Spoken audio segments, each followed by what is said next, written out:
Assalamualaikum warahmatullahi wabarakatuh. Waalaikumsalam warahmatullahi wabarakatuh. Bismillahirrahmanirrahim. Alhamdulillah. Alhamdulillahilladzi arsalahu bil huda wa dinil haqq liyudhhirahu 'ala dini kulli wa kafa billahi shahida. Ashhadu an la ilaha illallah wahdahu la syarika lah wa ashhadu anna Muhammadan abduhu wa rasuluh la nabiyya ba'da. Amma ba'du. Pertama-tama kita bersyukur kehadirat Allah Subhanahu wa taala beserta menyampaikan salawat dan salam atas junjungan kita Nabi besar Muhammad sallallahu alaihi wasallam. Dengan rahmat Allah beserta nikmatnya hingga pada saat malam hari yang berbahagia ini kita kembali dipertemukan Allah untuk meningkatkan ilmu dan iman kita kepada Allah Subhanahu wa taala. Yang mana Nabi kita Muhammad sallallahu alaihi wasallam memberikan petunjuk kepada sekalian umatnya dengan sabda beliau yang berbunyi awaluddin ma'rifatullah. Bermula awal agama mengenal Allah.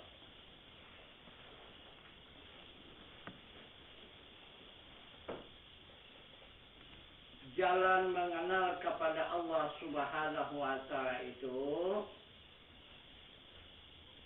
adalah mengenal diri. Itu jalannya. Jalan mengenal Allah itu adalah mengenal diri. Apabila tidak kenal kita kepada diri, maka tidak akan kenal kepada Allah. Kenal kepada diri, otomatis kenal kepada Allah. Yang mana diri itu yang sebenarnya? Yang dimaksud dengan diri kita. Yang pertama, Rasulullah mengatakan diri tara diri. Itu yang pertama. Yang kedua, diri tazali. Yang ketiga, diri terbeli. Keempat, diri sebenar diri. Inilah empat yang dikatakan diri manusia itu.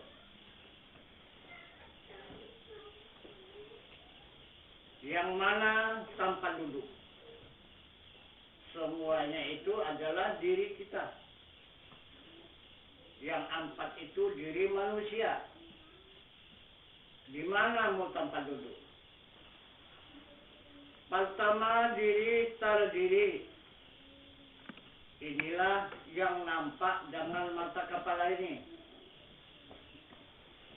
Yang berkepala, berbadan, bertangan, dan berkaki. Ini diri terdiri namanya. Yang disebut dengan diri jasmani. Atau badan, atau tubuh. Ini yang pertama. Yang kedua, diri tazali. Diri tazali itu hati. Itu diri tazali. Yang ketiga, diri terperi. Yang dikatakan diri terperi itu yang dikatakan nyawa atau jiwa kita. Dan yang keempat, diri sebenar diri, yaitu adalah diri rahasia. Itulah empat lapisan diri kita ini.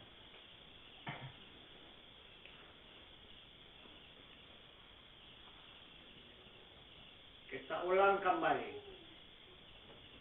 Pertama, diri terdiri. Inilah diri manusia yang mempunyai peraturan,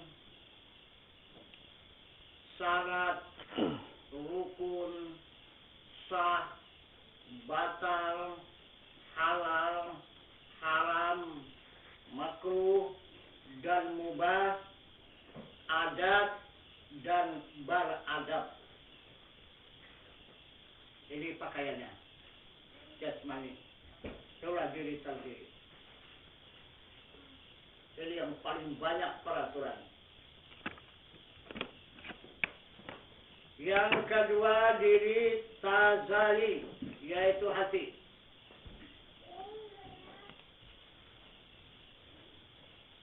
Ini apa pakaiannya? Pakaiannya hanya zikirullah. Siang dan malam itu tidak putus daripada zikirullah, yaitu zikir Allah.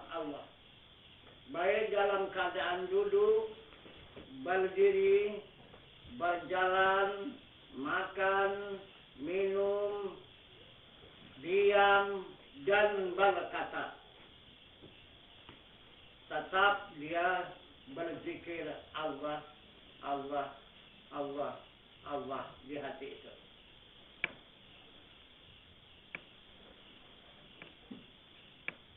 Kemudian dari dialah kita menerima senang dan susah. Dan kemudian dari dialah kita menerima hawa panas dan dingin. Itu dari diri tazali. Jadi Allah Subhanahu wa Ta'ala hanya sampai kepada diri tazali, itulah dia memandang dan melihat. Kalau diri terdiri tadi tidak. Bagaimanapun keadaannya, Allah tidak melihat. Allah itu tidak menilik. Yang ditilik itu adalah diri tazali. Kalau sampai di sana tazalinya wujudnya Allah.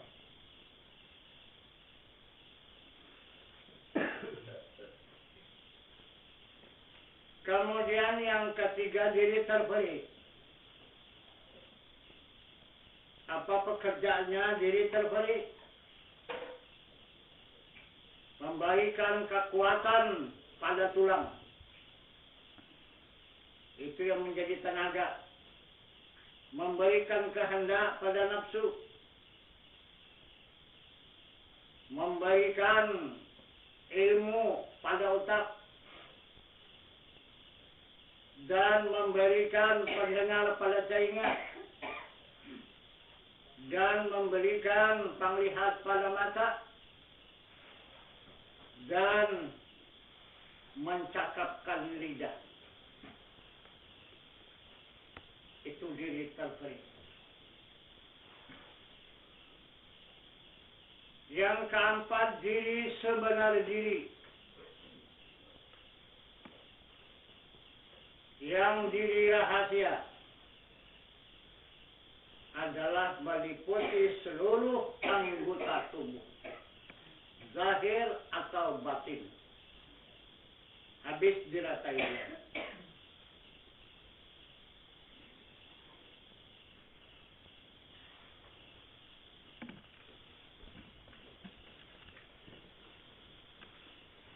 Jadi kalau di ilmu diri terdiri ini adalah ilmu syariat.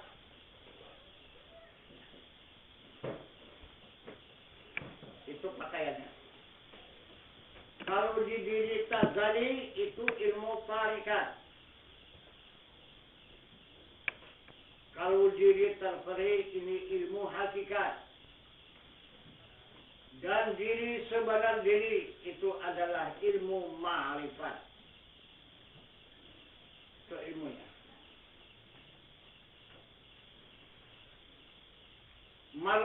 zatnya. Diri terdiri ini manusia. Diri tazali ini malaikat. Diri terperi ini adalah Muhammad. Dan diri sebenar diri ini adalah zat Allah. Nah, di mana tempat kedudukan?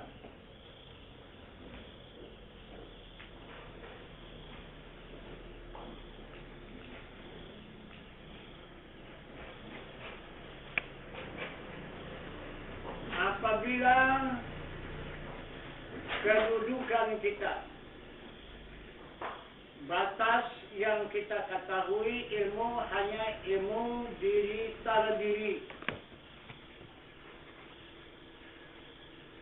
Itulah ilmunya ilmu syariat.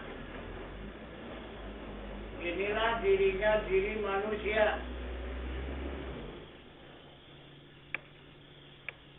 Kalau nanti kembali kepada Allah, ini menjadi batu makanan api neraka, menjadi kayu untuk makanan api neraka. Karena menyala neraka itu, nah orang-orang inilah yang dimakannya menjadi api, menjadi kayu.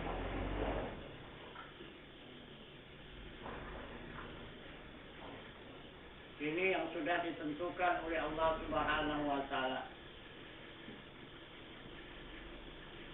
Yang kedua, orang yang berkedudukan di diri tazali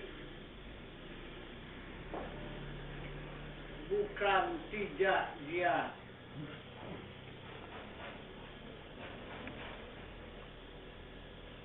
capek di dunia ini, bukan enteng tugas di dunia ini, siang dan malam tidak lalai daripada berzikir. Tapi kalau hanya batas itu ilmunya, yang diamalkannya, hanya batas itulah pengenalannya. Jika nanti menghadap kepada zat Allah Subhanahu wa Ta'ala, akan menjadi batu makanan api neraka.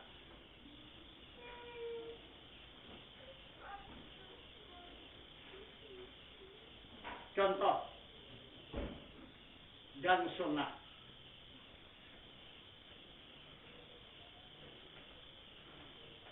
Allah mengatakan kepada hambanya, laqad qala lakum fi rasulillahi uswatun hasanah. Telah ada atas diri Rasul suri tauladan yang baik bagi kamu. Yang mana dia contoh tauladannya?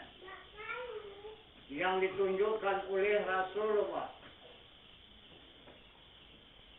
yaitu Rasul yang bernama Nabi Musa alaihi salam, menghadap kepada zat Allah Subhanahu wa Ta'ala, berada di Bukit Tur Sina. Habis semua jadi abu, dan batu-batu Bukit Tur Sina itu jadi arang, sampai buktinya sampai sekarang. Kan ada batu celak mata yang dari Mekah. Nah, itu dari batu itu. Dari batu Bukit Tur Sina dibikin celak mata. Nah, itu. Semua gunung itu jadi arang semua. Itulah hasil pertemuan Nabi Musa dengan Tuhannya, dengan zat Tuhannya. Itu. Karena dia mempergunakan diri terdiri, diri jasmani yang nyata, maka itulah kenyataannya jadi abu.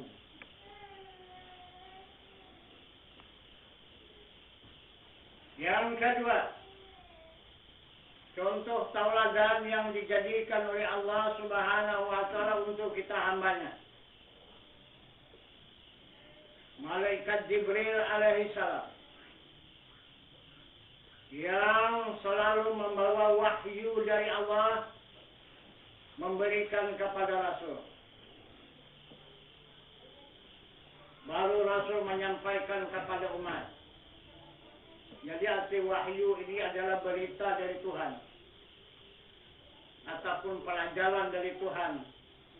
Yang disampaikan kepada Rasul perantaraan Malaikat Jibril. Dan Malaikat Jibril diamanahkan Allah bisa membedah dada Nabi kita Muhammad SAW. Membersihkan penyakit hatinya. Dan mengisi dengan 3 buah bajana. Serta mencat dengan khataman nubuah. Kemudian baru menyediakan kendaraan bulat Isra berjalan dari Mekah sampai ke Baitul Muqaddis. Kemudian menyediakan tangga naik ke langit dengan 7 lapis langit dan 7 lapis tangga. Sampai di Sidratul Muntaha perbatasan alam langit dengan alam nur. Dia juga terbakar. Malaikat Jibril. Tidak bisa juga menghadap kepada zat Allah Subhanahu wa Ta'ala. Ini contoh tauladan kepada kita seluruh hamba Allah. Allah sudah tunjukkan kalian mau neraka apakah mau ke surga. Kalau mau ke neraka itulah contoh, itulah ikuti. Ikut Nabi Musa, ikut sama malaikat. Jadi ilmunya kamu tuntutlah ilmu syariat, kamu tuntutlah ilmu tarikat. Habis sampai batas itu saja. Nah, jadi itulah nasibmu. Itulah tempatmu. Itulah kediamanmu yang kekal. Adalah neraka. Terbakar jadi abu. Walaupun apa yang kita kerjakan di muka bumi ini. Contoh seperti Tuan Syekh bersisa 200 tahun melakukan amal ibadah. Tidak memperdulikan pekerjaan dunia ini. Hanya beramal, beribadah, beramal, beribadah, beramal, beribadah 200 tahun. Juga terbakar. Menjadi api neraka. Itu. Menjadi makanan api neraka. Itu yang sudah disunahkan oleh Rasul, yang sudah dipetunjukkan oleh Allah Subhanahu wa Ta'ala.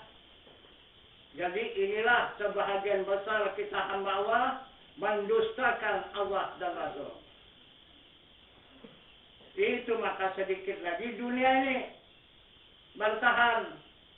Karena 95% yang mendustakan Allah dan Rasul.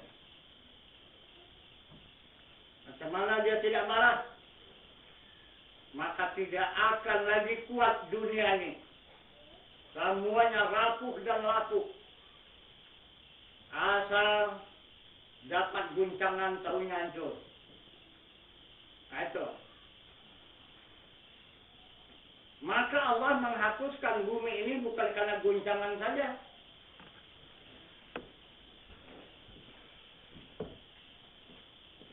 Yang kedua, dia tenggelamkannya dengan air.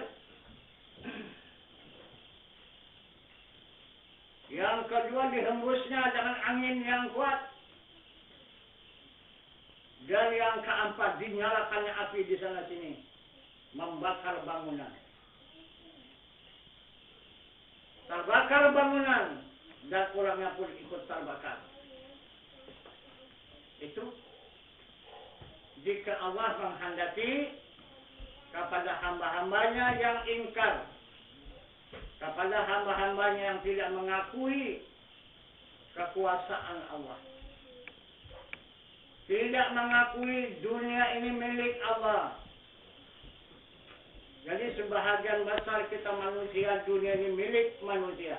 Sesuka hati kita berbuat di muka bumi ini. Tapi lihat nanti contoh. Terus menurut di depan kita.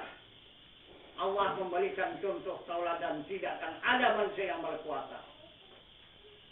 Coba contohnya, adakah seseorang manusia yang hebat di muka bumi ini yang bisa menentang kekuatan bumi? Tidak ada. Adakah manusia di mana saja dia berada, walaupun mufakat dia dengan jin dan setan untuk menahan air supaya tidak banjir? Tidak ada. Dan mana manusianya di muka bumi ini yang bisa menyetup angin supaya tidak meruntuhkan bangunan-bangunan? Tidak ada. Mana manusia yang bisa memadamkan api supaya api itu tidak menyala? Tidak ada. Jadi berarti tidak ada yang diikut manusia yang ada di muka bumi ini.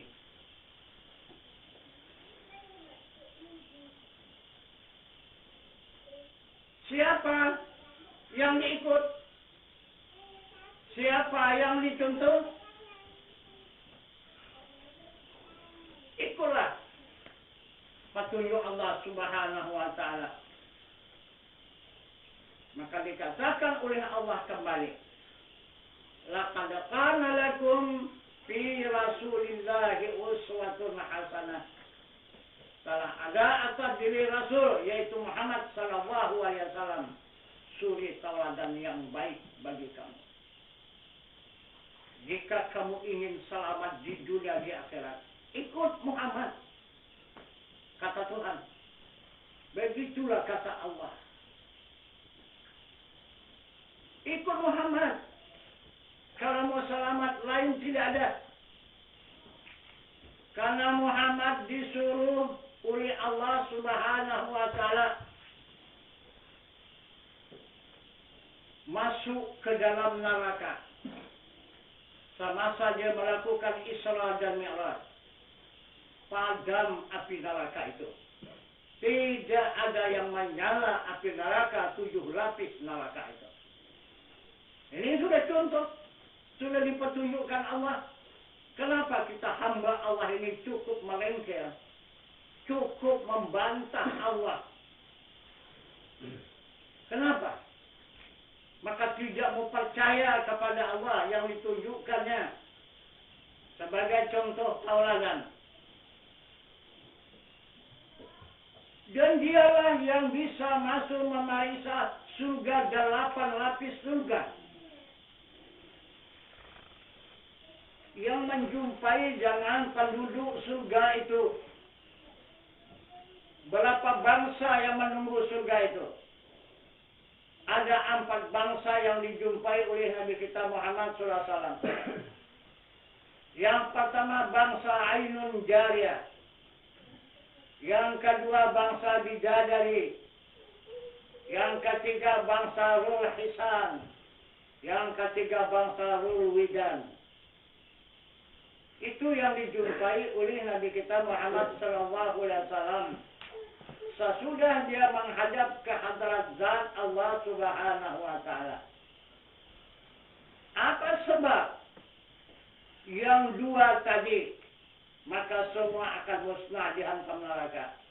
Karena tidak bisa menghadap kepada zat Allah. Hanya satu-satunya Muhammad yang bisa menghadap ke hadrat zat Allah Subhanahu wa Ta'ala. Tapi Muhammad bukan untuk pribadinya.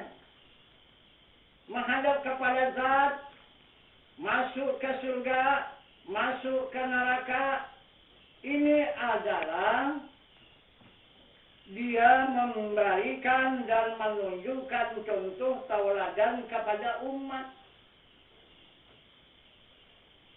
Siapa yang benar-benar ikut Muhammad seperti dia. Nah itu.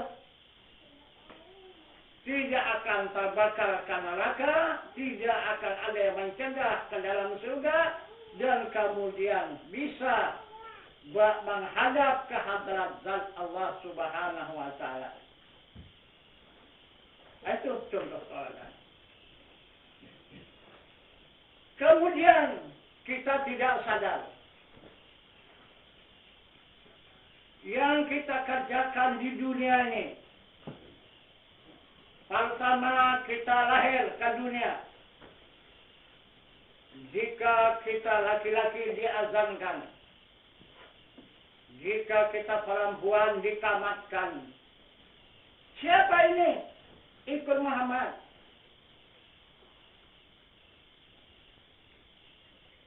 Kemudian yang berkemampuan sesudah berumur 7 hari. Maka ditebus kesucian kita itu dengan akikah. Pekerjaan siapa ini? Pekerjaan Muhammad Rasulullah.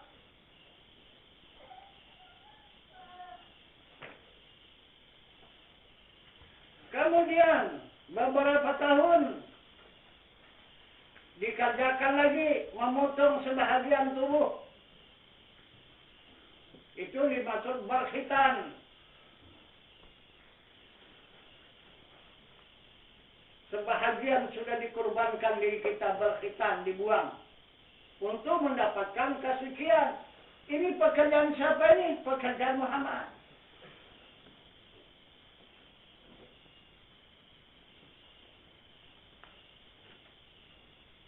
Kemudian akhir balik. 15 tahun.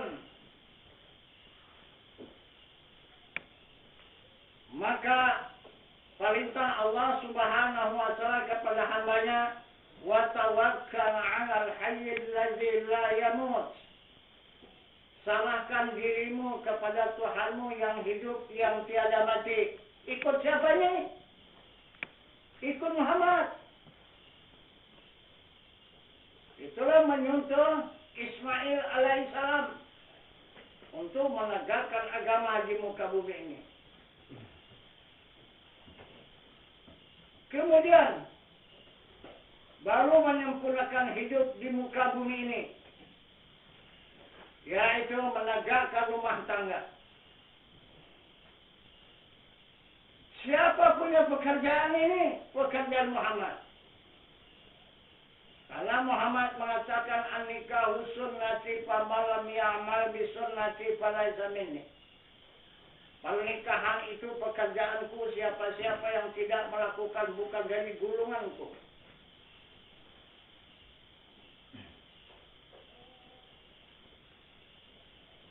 Kemudian Allah Subhanahu wa taala memerintahkan lagi yang disampaikan oleh Rasulullah talibul ilmi fardhatun ala kulli muslimin wal muslimat. Maksudnya bermula menuntut ilmu fardu ain atas muslim laki-laki dan muslim perempuan yang akhir balik. Siapa punya pekerjaan? Muhammad. Jika sudah dituntut ilmu fardu ain ini, yang mana ilmu fardu ain, ilmu usuluddin, ilmu fikih dan ilmu tasawuf. Jika sudah benar ini dituntut, yang 3 ilmu ini baru melakukan ibadah. Baru menegakkan salat 5 waktu sehari semalam, puasa pada bulan suci Ramadan, mengeluarkan zakat sampai nisab, melaksanakan ibadah haji, sedekahun jariyah, berwakaf, membuat bangunan rumah Allah. Dan kemudian menegakkan rumah tangga mengikut peraturan Muhammad Rasulullah SAW yang dikehendaki oleh Allah Subhanahu wa taala, sakinah, mawaddah dan warahmah. Kemudian makan dan minum ikut Muhammad. Makan diawali dengan bismillah, diakhiri dengan alhamdulillah. Begitu juga kalau mau tidur, baca Quran dulu 30 juz dan melaksanakan ibadah haji, dan kemudian memberi makan orang yang mukmin dan melakukan perang fisabilillah. Tidak ada pekerjaan yang lain di muka bumi ini yang kita kerjakan, hanya pekerjaan Muhammad. Yang aneh, apa anehnya? Diri kita hamba Allah. Diri kita bukan Muhammad. Diri kita adalah manusia. Ini adalah merampas perbuatan Muhammad semuanya. Tidak akan ada yang diterima Allah pekerjaan itu. Orang harta rampasan semuanya. Salat merampas pekerjaan Muhammad, puasa merampas pekerjaan Muhammad, zakat merampas pekerjaan Muhammad, haji, sedekah, jariah itu merampas pekerjaan Muhammad. Sedangkan kita manusia, seumur hidup kita kerjakan tidak akan diterima oleh Allah. Itu yang sudah dipastikan oleh Allah.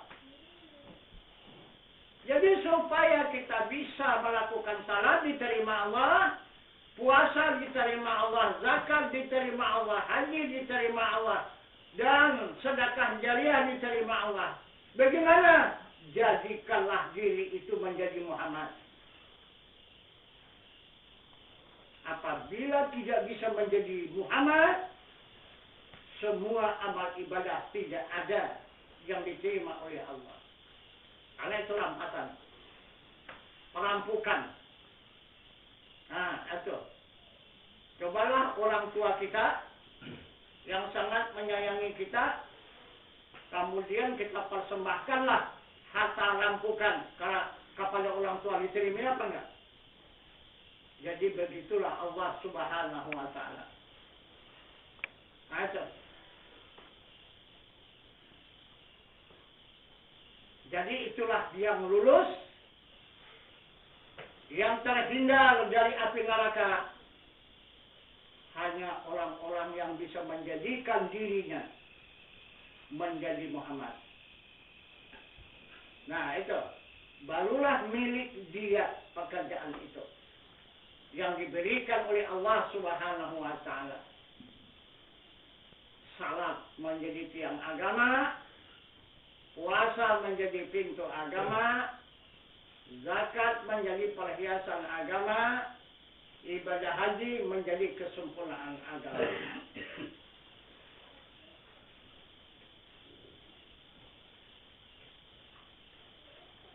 Itu yang dikehendaki oleh Allah Subhanahu wa Ta'ala. Dan bagaimana cara menjadikan diri menjadi Muhammad? Nah, itulah yang akan kita tuntut seterusnya. Jadi kalau kita tidak menjadi diri Muhammad, tidak akan kenal kepada Allah. Karena tidak ada yang bisa mengenal Allah, hanya Muhammad. Sesuai dengan sabdanya mengatakan, Ana minallah wal mu'minin minni. Aku yang dari Allah, kata Muhammad, sekian orang beriman dari aku. Nah itu, kita hanya kepada Muhammad. Nah itu, kepada Allah, itu adalah Muhammad. Sesuai pula dengan pengakuan Allah. Adamu ya Muhammad keranaku. Sekalian alam itu keranamu. Nah, itu.